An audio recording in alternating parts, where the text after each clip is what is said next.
안녕하세요, 수험생 여러분. 오늘도 국어 공부 열심히 하고 계신가요? 가나다라 연구소의 수능 국어 실버송입니다.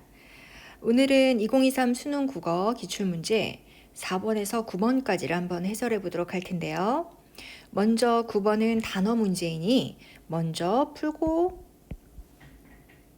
우리의 부담감을 하나 없애고 시작을 한번 해볼까요?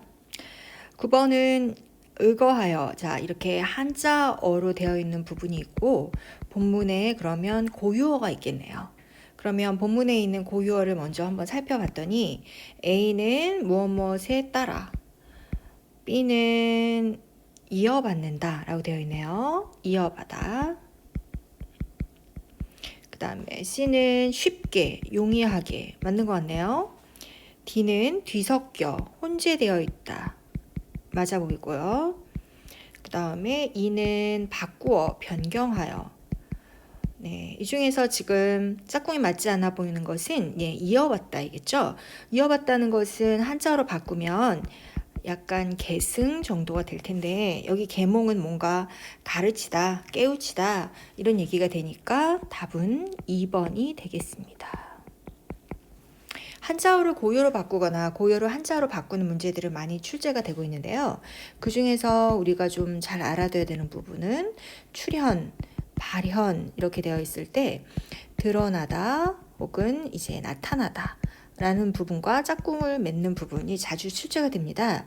발현은 이미 있는 것이 겉으로 드러나게 되는 것이고 출현은 없던 것이 나타나게 되는 경우죠. 우리는 고유어와 한자어 이 부분들에 서로 바꾸는 문제들에 집중을 할 필요가 있겠습니다. 그럼 6문제에서 일단 한 문제를 풀었으니 나머지 문제를 풀기 위해서 본문을 한번 보도록 할까요? 가와 나 세트가 결합되어 있는 주제 통합 문제네요. 가에는 지금 1, 2단락이 A로 묶여 있으니까 우리는 이 A 파트를 먼저 좀 읽고 A에 딸려 있는 문제들을 풀도록 해보겠습니다. 중국에서 비롯된 유서는 고금의 서적에서 자료를 수집하고 항목별로 분류 정리하여 이용하도록 편리하도록 편찬한 서적이다. 유서에서 서는 서적인 것이고 이 유는 이 분류할 때 유인가 보네요. 그러면 여러 개로 분류가 된 그리고 항목화가 된 항목별이란 말이 있네요. 분류와 항목별로 나눈 책이 유서인가 보네요. 일반적으로 유서는 기존 서적에서 필요한 부분을 뽑아 배열할 뿐, 그러면 이제 뽑는 부분인 거죠. 항목화하고 정리하는 거니까요. 상호 비교하거나 해석을 가하지 않는다. 그러면 상호 비교는 하지 않는 부분, 편찬자의 해석 또한 가하지 않았습니다. 모든 주제를 망라한 일반 유서와 특정 주제를 다룬 전문 유서로 나눌 수 있으며 우리 나열된 정보 중에 포함 관계에 있는 상하 관계 정보는 매우 중요하다고 하였죠. 그러면 항목화한 유서라는 테두리 안에 모든 주제를 갖고 있는 일반 유서가 있고 특정 주제를 다루고 있는 전문 유서가 있네요. 이 부분은 모든 주제, 이 부분은 특정 주제가 되겠습니다. 편찬 방식은 책에 따라 다른 경우가 많았다. 중국에서는 대체로 왕조 초기에 많은 학자를 동원하여 국가 주도로 대규모 유서를 편찬하여 간행하였다. 이전까지 지식을 집성하고 왕조의 위협을 과시했다. 고려 때, 우리나라 때는 어떻게 됐을까요? 중국 유서를 수용한 이후 조선에서는 중국 유서를 활용하는 한편 중국 유서의 편찬 방식에 따라 필요에 맞게 유서를 편찬하였다. 그러면 1문단은 중국의 경우, 2문단은 우리나라의 경우네요. 고려 때 수용을 했고요. 조선에서는 이것을 활용하게 되었군요. 수용은 고려, 조선 때는 활용. 중국 유서의 편찬 방식에 따라 필요에 따라 맞게 유서를 편찬하였습니다. 대체로 국가보다는 개인이 소규모로 편찬한 경우가 많았고 차이점이네요. 국가보다는 개인. 목적에 따른 특정 주제의 전문 유서가 집중적으로 편찬되었다. 우리나라에서는 특정 주제인 전문 유서가 좀 많이 있었네요. 전문 유서 가운데 편찬자가 미상인 유서가 많은데 대체로 간행을 염두에 두지 않고 미상인 경우가 많았으며 기존 서적에서 필요한 부분을 발췌 기록하여 신문 창작이나 과거 시험 등 개인적 목적으로 유서를 활용하고자 하였기 때문이다. 그러면 중국에서는 주로 국가, 우리나라에서는 개인적인 목적으로 활용을 하였다. 이렇게 1문단과 2문단을 읽었고요. 여기에 해당하는 문제들, A의 세트에 걸려있는 문제들, 우리 5번 문제를 한번 보도록 할까요? A에 대한 이해입니다. 적절하지 않은 것은 조선에서 편찬자가 미상인 유서 많았다는 얘기 있었죠? 개인적 목적으로 유서를 활용하려 했기 때문이다. 지금 개인적인 목적으로 또 미상인 유서가 많았다라는 파트가 있었죠. 아까 조선에서는 국가 주도였던 중국과는 달리 어떤 개인적인 목적으로 많았는데 그 이유는 간행을 염두에 두지 않고 필요한 부분만 발췌 기록을 해서 유서를 활용하고자 하였기 때문이었다라는 부분으로 끝났으니까 인과관계도 맞았네요. 두 번째, 조선에서는 신문 창작, 과거 시험 등에 필요한 내용을 담은 유서가 편찬되는 경우가 적지 않았다. 이 문단은 그대로 있었네요. 중국의 방식을 따르면서도 국가보다는 개인에 의한 것이 많았다.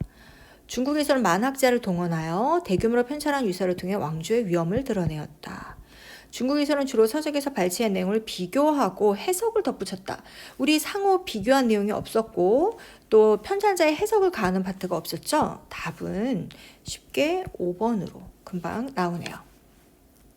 자, 그 다음 아직까지는 A 딸린 문제들은 이것밖에 없었기 때문에 우린 더 읽고 문제들을 풀어보도록 할까요? 자, 1, 2문단이 끝났고 이번엔 3문단을 같이 보도록 하죠. 이 같은 유서 편찬 경향이 지속되는 가운데 17세기부터 실학의 학풍이 하나의 조를 형성하면서 그러면 조선 얘기겠네요. 17세기부터 실학의 학풍이 조류를 형성하면서 유서 편찬의 변화가 나타났다. 어떤 변화가 나타났을까요? 실학자들의 유서는 가 부분이라고 되어 있으니 이 부분은 문제에 출제가 되어 있겠네요. 현실 개혁의 뜻을 담았고 편찬 의도를 지식의 제공과 확산에 두었다. 아까는 어떤 개인적인 신문 창작이나 과거 시험이 목적이었다면 17세기부터의 어떤 실학, 이것은 현실 개혁의 뜻을 담고 있었으며 또 편찬 의도를 지식의 제공과 확산으로 두었죠. 단순 정리를 넘어 지식을 재분류하여 범주하고 평가를 더하는 등 아까는 어떤 평가를 하지 않았다면 이번에는 평가를 하는 파트니까 매우 중요하네요. 나열이나 열거가 시작되면 번호를 매기면서 그 세부 정보에 집중해 주는 것이 좋습니다. 왜냐하면 어떤 커다란 것보다는 세세하게 나열된 부분에서 문제가 요즘 많이 출제되기 때문이죠. 독서의 견문을 통해서 주자학에서 중시되지 않았던 지식을 집적했고, 그럼 독서와 견문을 통해 지식을 집적했다. 주자학에서 중시되지 않았던, 주자학은 성리학이라고도 부르고 그 당시 조선에서 거의 조선 전기의 지배적인 학풍이었는데 17세기 실학이 되면서 중시되지 않았던 지식, 이것이 무엇인지 모르지만 이 부분을 쌓아서 많이 누적을 해놨다, 이런 얘기네요. 증거를 세워 이론적으로 밝히는 고증, 이렇게 수식어구로서 개념이 정리된 부분이 많은데요. 고증이라는 말을 수식어구로 개념 정리를 해주었네요. 증거로 이론적으로 밝힌다. 이에 대한 의견 등 안설을 덧붙이는 경우가 많았다. 안설 또한 수식어구로서 개념 정리가 되어 있네요. 속에 있는 말, 의견 이런 것들을 안설이라고 하는군요. 그러면 5번 파트는 증거인 고증, 그리고 안에 있는 이야기, 의견 이런 것들을 주로 덧붙였다. 그냥 항목별로 재분류하는 것보다 훨씬 더 저술의 성격에 가깝겠네요. 주자학의 지식을 그렇다고 버리진 않았나 봐요. 주자학의 지식을 이어받는 한편, 그러면 주자학의 지식은 있었다. 주자학이 아닌 새로운 지식을 수용했다. 아까 4번하고 연관이 되네요. 그래서 유연성과 개방성을 보였다. 유연성과 개방성이라는 파트는 7번으로 같이 묶어주면 되겠네요. 주자학도 좋아했으며 새로운 지식도 함께 수용했네요.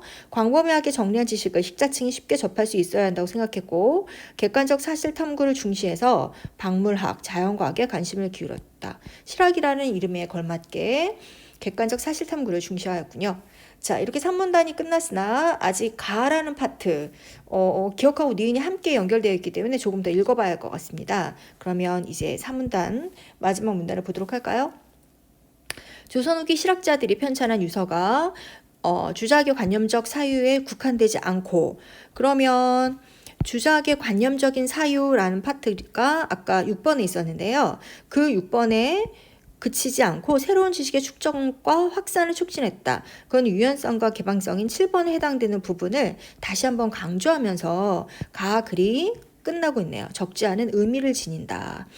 이때 의미는 개념보다는 어떤 적지 않은 역할이나 어떤 기능을 했다라고 해서 의라는 부분으로 바꿀 수가 있겠습니다. 그러면 가나 통합 세트 중에서 가 지분만 딸려있는 문제가 따로 없기 때문에 우리는 나 지문까지 읽고 한꺼번에 판단을 해야 되겠네요. 자, 그러면 나와 관련 지문 함께 읽어볼까요? 예수의 선교사들이 중국에 소개한 서양의 학문, 곧 서학은, 그러면 서양의 학문이 재진술되어 있네요. 재진술 파트도 우리에게 매우 중요하죠. 서학이라는 말이 다시 서양의 학문으로 나올 수 있으니까요. 조선 후기 유서의 지적 자원 중 하나로 활용되었다. 조선 후기 아까 17세기에 어떤 실학의 파트를 우리가 공부한 적이 있죠. 조선 후기 실학자들 가운데 이수강, 이규경 등이 편찬한 백과전서식 유서는 주자학의 지적 영역 내에서 서학의 지식을 그러면 우리 아까 계속 주자학의 파트가 있었고 그 밖에 다른 파트들이 있었는데 지금 그 밖에 다른 파트가 바로 서학이었군요. 서학을 수용하는 어떤 유연성을 지니게 되었다. 자, 그러면 17세기 이수강부터 한번 특징을 살펴보도록 할까요? 주자학뿐 아니라 더하기 다른 학문, 즉 서학이겠네요. 열린 태도를 지니고 있었다. 이수강은 열린 태도를 지닌 사람이군요. 주자학뿐만 아니라 서학에 관해서도 주자학에 기초하여 도덕에 관한 학문과 경전에 관한 학문 등이 주류였던 당시 상황에서 지봉유설이라는 어떤 책을 통해서 이곳이 바로 유서겠네요. 조선의 지식을 망라하여 항목화하였고 항목화했다는 것이 바로 유서의 특징이었죠. 자신의 견해를 덧붙였군요. 사신의 일원으로 중국에서 접한 서양 관련 지식을 객관적으로 소개했다. 우리 아까 객관적인 사실 탐구 이것은 위에 가에서 8번으로 번호를 매긴 적이 있죠. 가와 나가 아주 긴밀하게 연관된 그런 지문이네요. 이에 대해 심성 수양에 정실하지 않을 뿐더러 주자학이 아닌 것이 뒤섞였다. 주자학 아닌 것, 그것은 바로 이 두 번째 거 서학을 말하겠네요. 왜 주자학만 하느냐? 서학에 대해서도 열린 태도다. 이게 이수강이라면 순수하지 않다는 일부 주자학제 비판이 있었다. 그러면 이수강은 어떤 비판을 받았느냐? 주자학이 아닌 것이 뒤섞여 있다. 요 부분, 주자학이 아닌 것이 뒤섞여 있어서 순수하지가 않아 라는 비판을 받았네요. 그가 소개한 서양 관련 지식은 중국과 큰 시간 차이 없이 주변에 알려졌다. 그러면 지금 여기까지 나 글을 읽었는데 7번 문제가 나를 반박하기 위한 이수강의, 그러면 지금 우리가 이수강을 읽었기 때문에 이수강의 말로 가장 적절한 것은, 우리가 지금 이수강에 대해서는 주자학뿐만 아니라 서학에 대해서도 열린 태도를 지녔다. 이 문제를 가지고 풀어야겠네요. 1번 의리를 앞세우고 이익을 뒤로하는 것보다 중요한 것이 없으니 심성을 수양하는 것은 그 다음의 일이다. 그러면 지금 나를 반박해야 되는데 나는 이수강을 비판하는 사람들의 의견이었죠. 순수하지 않다. 왜 주자학이 아닌 부분이 섞여 있느냐?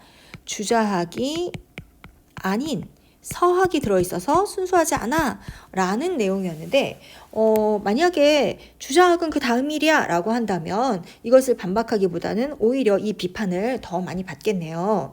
그래서 또한 이익을 뒤로하는 것보다 중요한 것이 없으니, 그럼 이익을 뒤로하다라는 이수강의 견해도 없었고 심성을 수양하는 것은 이 다음의 일이다 라는 순서를 정한 파트도 없었으니 1번은 탈락. 주자학에만 너무 매몰되어 세상의 여러 이치를 연구하지 않는 것은 널리 배우고 익히는 삶의 바른 방법이 아닐 것이다. 널리 배우고 익힌다, 이것이 바로 열린 태도이네요. 그러면 주자학에만 너무 매몰되어 있다면 열린 태도가 없을 것입니다 라고 말했으니 요 나에 대한 이수강이 반박하는 말로 가장 적절하겠네요. 주자학이 아닌 서학까지도 같이 수용을 해야 한다 라고 말할 수 있겠죠. 주자의 가르침에 쇠퇴하게 되면 주자학이 아닌 학문이 서학이네요. 날로 번성하게 되니 주자의 도가 분명히 밝혀져야 한다? 그럼 이거는 성령만 중시하라는 거니 이수강의 견해랑 같지 않네요. 이수강은 주자학도 물론 중요하지만 서학도 중요하다라는 얘기를 다루고 있어야 되죠. 유학 경전에서 쓰이지 않은 글자를 한 글자라도 더하는 일을 용납하는 것은 바른 학문을 해치는 길이다. 유학 경전에서 쓰이지 않는 글자라 함은 서학에 관련된 부분인데 서학의 학문을 해친다? 이것 또한 이수강의 견해랑 적절하지 않겠네요. 참되게 알고 참되게 행하는 것이 어려우니 여러 경전으로부터 널리 배우자. 그러면 여러 경전이란 바로 성리학, 주자학을 말하는 것이죠. 여러 경전이라는 말보다는 다른 서양으로부터 들어온 학문, 열린 태도에 대한 언급이 있어야겠죠. 답은 2번이네요. 자, 그러면 우리 이수강까지 한번 공부를 해보았고요. 그 밖에 나머지 2명도 더 있었으니 어떤 주장을 했는지 함께 보도록 할까요? 이수강이 지금 2문단에 있었고요. 3문단은 18세기. 그러면 17세기 이후에 18세기에 관한 설명을 하고 있으니 이 글은 통시적으로 구성이 되어 있습니다. 시간 순서에 따른 구성을 우리가 통시적 구성이라고 하고요. 시간의 개념이 없이 그 밖에 다른 것들로 지역이라든가 여러 가지 다른 것들로 구성이 되어 있으면 공시적인 구성 방법이라고 합니다. 이익은 서학 지식 자체를 성어사설의 표제어로 삼았다. 이익의 책 제목은 성어사설이군요. 서학 지식 자체를 표제어로 삼았다. 매우 서학 지식을 중요시한 것 같은데요. 기존의 학설을 정당화하거나 배제하는 근거로 서학을 수용했다. 아까 이수광이 주자학뿐 아니라 서학에 대해서도 열린 태도를 갖자라고 했던 것과 비슷하게 지금 이익은 아예 서학을 표제어로 삼았습니다. 서학을 지적 자원으로 활용하였습니다. 특히 그는 서학의 세부 내용을 다른 분야로 확대하여 상호 참조하는 방식으로 지식을 심화하고 확장하여 소개하였다. 자, 심화, 확장 이런 말들 우리 아까 조선의 실학자들의 특징 중에서 지식의 제공에 확산해 두었다라는 파트이 있었죠. 현실 기억 말고 2번째 특징이었네요. 서학의 해부학과 생리학을 그 자체로 수용하지 않고 서학의 것을 그 자체로 수용하진 않았습니다. 주자학 심성론의 하위 이론으로 재분류를 했다. 지식의 범주를 바꾸어 수용하였군요. 매우 주체적으로 수용을 했네요. 지금 이익의 경우는 서학을 중시하였으나 그 자체로 수용하지 않고 주자학의 하위 이론으로 두었다는 얘기는 주체적으로 수용을 하면서 주자학을 조금 더 상위 개념으로 둔 거네요. 상위 개념으로 두고 그 아래에 서학을 두었다고 하니 서학을 중시하면서도 주자학이 더 위에 있네요. 그리고 재분류, 범주를 바꿨습니다. 재범주화, 재분류. 또한 서학의 수학 또한 주자학의 지식 영역 안에서 재구성했다. 그러면 이때도 주자학이 더 상위 개념이 있겠네요. 상위, 하위 개념은 매우 중요한 포인트가 되겠죠. 여기서 제일 중요한 말은 주자학 심선론의 하위, 즉 주자학이 1번, 서학이 2번, 주자학을 더 중시했군요. 우위에 두었습니다. 그 다음 단락 보도록 할까요? 19세기 역시 통시적 구성이네요. 이규경이란 사람의 이런 작품을 편찬하면서 서학을 적극 활용하였다. 성어사설의 분류체계를 적용하였고 서학의 천문학, 우주론 등의 내용을 수록하였다. 유서의 지적자원으로 활용한 중국의 서학 연구서들은 서학을 소화하여 중국의 학문과 절충한 것이었다. 서학이 가지는 진보성의 토대는 중국이다. 여기도 지금 중국을 더 중요시 여기고 있네요. 서학 중국 원류설을 반영한 것이다. 이것을 지금 서학 중국 원류설, 중국에서 모든 것이 왔다. 중국이 1번, 거기에서 서학이 나왔다. 이에 따라 유경은 이 책들에 담긴 중국화한 서학 지식과 서학 중국 원류설을 받아들였고 문명의 척도로 여겨진 기존의 중화관념에서 탈피하지 않으면서 중화관념은 중국이 세상의 중심이라는 생각이죠. 그것에서 탈피하지 않으면서 서학 수용의 이질감과 부담감에서 자유로울 수 있었다. 이렇듯 이규경은 중국의 서학 연구서들을 활용해 매개적인 방식으로 서학을 수용하였다. 매개적 방식? 그러면 서학을 연구하면서 그것이 모두 중국에서 왔다라고 중국과 서학을 절충하고 매개하는 방식으로 서학을 수용했네요. 자, 이로써 가와 나의 글이 모두 끝났는데요. 가, 나가 긴밀히 연관된 만큼 끊어서 푸는 것보다는 지금까지처럼 한꺼번에 읽고 푸는 것이 더 효율적인 그런 질문이었습니다. 그때그때마다 지문의 특성에 맞게 문제 푸는 방식을 살짝씩 변경해 주는 것도 좋은 방법입니다. 가와 나에 대한 설명으로 가장 적절한 것을 골라라. 가는 유서의 유형을 분류하였고 모든 것을 다 다루고 있는 일반 유서와 특정 주제를 다루고 있는 전문 유서로 나누었죠. 여기까지는 맞았네요. 유서의 분류 기준과 적절성 여부를 평가하였다. 뒷부분이 틀렸고 개념과 유용성을 소개하였고 분류나 항목화했다는 거니까 여기는 맞았지만 국가별 유서의 변천 과정은 아니네요. 조선의 얘기가 주로 많죠. 유서의 기원에 대한 다양한 학설을 검토하였고 유서 편찬자들의 견해 차이를 분석했다. 뒷부분은 맞지만 앞부분이 틀렸고요. 유서의 특성과 의의를 설명했다. 의의는 우리 아까 기능과 역할이었고 마지막 가의 끝부분에 있었죠. 나는 유서 편찬에서 특정 학문의 소용 양상을 시기별로 소개하였다. 시기별로 소개해서 우리가 통시적이라는 단어로 배웠죠. 그러면 적절한 앞뒤가 모두 적절한 4번이겠네요. 시대별로 달라진 원인을 분석했다. 역사적으로 대표적인 유서의 특징을 제시하였다. 이거는 앞부분이 틀렸고 답은 4번입니다. 아까 5번 문제는 우리가 읽으면서 같이 풀었고요. 이번엔 6번 문제를 같이 보도록 할까요? 가에 대한 이해를 바탕으로 기역, 니은에 대해 파악했습니다. 적절하지 않은 것을 고르세요. 가라는 파트는 어디에 깔려 있었나요? 아마도 조선의 실학의 특징이지 않았나 싶은데요. 지금 가의 산문단의 실학자들의 유서, 우리가 1번부터 8번까지 정리한 파트였네요. 현실개혁, 또 지식의 제공과 확산, 재분류, 범주화, 평가를 더했다. 그리고 서학을 좀 수용했다. 그리고 어떤 고증이나 안서를 덧붙였으며 주자학의 지식을 이어받으면서도 새로운 지식을 수용하는 유연성과 개방성을 보였다. 객관적 사실 탐구를 중시했다. 이런 파트였네요. 기역과 니은은 지금 나에 있었던 파트인데요.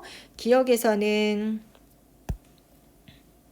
일단 나 파트가 어떤 주자학의 비판인 이익의 성어사설이었고 기역은 지금 성어사설로 되어 있으며 니은 파트는 이규경의 작품이네요. 자, 그러면 우리 조선의 실학의 특징 그리고 또 기역, 니은의 책의 특징으로 적절하지 않은 것을 한번 같이 골라볼까요? 지식의 제공이라는 가의 편찬 의도는 기역에서 지식을 심화하고 확장하여 소개한 것에 나타난다.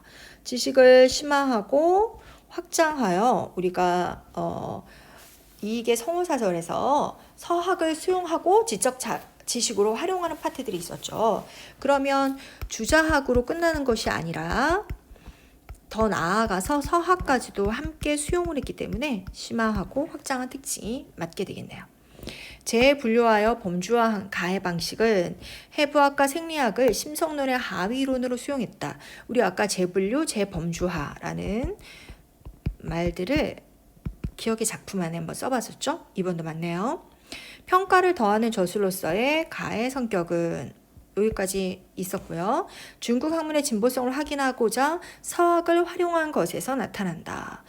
서학을 활용하긴 활용하였으나 그것의 목적이 중국 학문의 진보성을 확인하고자 하였는지에 대한 판단이 우리가 좀 필요하겠네요.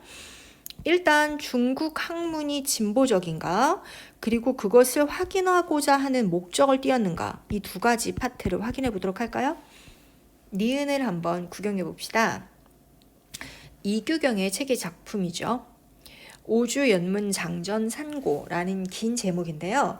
이 부분에서 우리가 지금 어떤 부분을 진보적이다라고 보았는지 찾아보니 서학이 가지는 진보성이라는 말이 있네요. 서학이 가지는 진보성의 토대가 중국이었다. 그러면 중국의 학문과 절충하려고 하고 매개적인 방식으로 서양을 수용하였으나 진보적인 것은 일단 서학이 가지는 진보성이었고 중국의 진보성을 확인하고자 하는 목적도 아니었네요. 자, 그러면 다시 이 진보성은 서학의 진보성이었으며 우리가 서학을 활용했을 때도 중국의 진보성을 확인하고자 한 것이 아니라 서학을 활용한 목적은 중국 학문에서 모든 것이 다 비롯되었다. 또 절충하려고 하고 매개적인 방식으로 수용을 하려고 하였을 뿐 확인하고자 서학을 활용했다라는 그 목적도 맞지 않습니다. 두 가지 부분이네요. 본문에는 서학의 진보성이라고 나와 있으며 그걸 확인하고자 서학을 활용했다라는 파트도 맞지 않았습니다. 그럼 답은 3번. 사실 탐구를 중시하며 자연과학에 대해 드러난 가의 관심은 천문학과 우주론의 내용을 수록한 것에서 드러났다.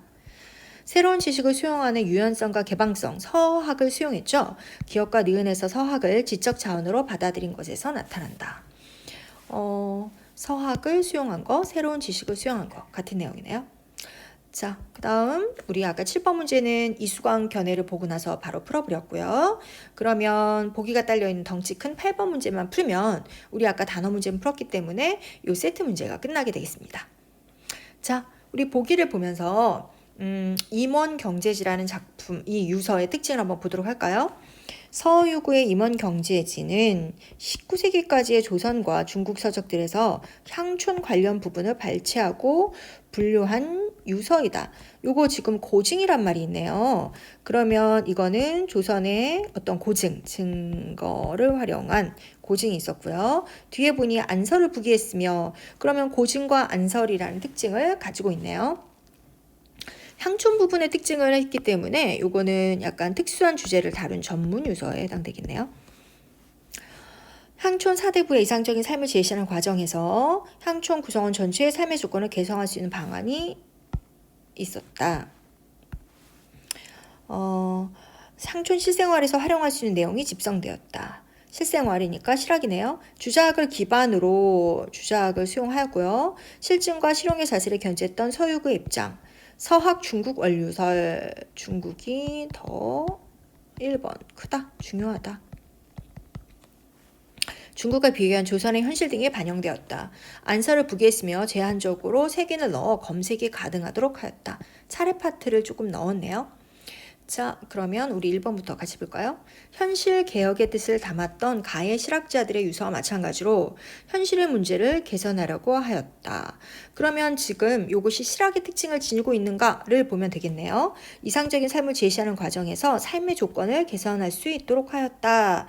그러니 이것 또한 어떤 실용의 자세를 견지했다라는 파트에서 현실의 문제를 개선하려고 했다라는 부분은 맞게 되겠네요. 증거를 제시하여 고증이란 말이 있었군요. 의견을 제시하여 이거는 안설이라는 파트가 있었죠. 가의 실학자들 유서와 마찬가지로 편찬자의 고증과 의견, 안설이 반영되었다. 2번도 맞는 내용. 당대 지식을 망라하고 서양 관련 지식을 소개하고자 한 나의 지복 유서에 비해 특정한 주제를 중심으로 편찬되는 전문 유서다. 우리 아까 맨 처음에 향촌 관련 부분이라고 하였으니 3번 선지도 딩동댕. 기존 학설의 정당화 내지 배제에 관심을 뒀던 나의 상호 사설에 비해서 향촌, 필요한 실용적인 지식의 활용에 대한 관심이 드러나겠군.